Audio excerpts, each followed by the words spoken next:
আসসালামু আলাইকুম দর্শক। গাজীপুরের শ্রীপুরে একটি পিকনিক বাস বিদ্যুতায়িত হয়ে বেসরকারি বিশ্ববিদ্যালয়ের ৩ শিক্ষার্থীর মৃত্যু হয়েছে।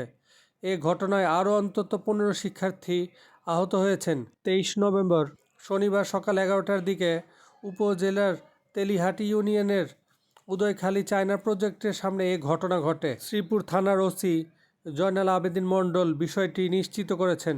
মৃত ওই ৩ শিক্ষার্থী হলেন মোজাম্মেল হোসেন নাইম ২৪ বছর, মুস্তাকিম রহমান মাহিন ২২ বছর, জুবায়ের আলম সাকিব ২২ বছর। তারা Islamic university of technology IUT শিক্ষার্থী এবং শ্রীপুরের মাটির মায়া রিসোর্টে যাচ্ছিলেন তারা। প্রত্যক্ষদর্শীরা জানায়, বিআরটিসির ৬টি দ্বিতল বাসে করে বিশ্ববিদ্যালয়ের ৪৬০ জন শিক্ষার্থী পিকনিক করতে শ্রীপুরের মাটিমায়া ইকো রিসোর্টে যাচ্ছিলেন। ৫টি বাস নিরাপদে পার হলেও একটি বাস হাই ভোল্টেজ বিদ্যুৎ লাইনের সঙ্গে বিদ্যুতায়িত হয়। এতে ৩ শিক্ষার্থীর মৃত্যু হয় এবং অন্তত ১৫ জন শিক্ষার্থী আহত হয়েছেন। সাথে থাকার জন্য ধন্যবাদ দর্শক। আসসালামু আলাইকুম।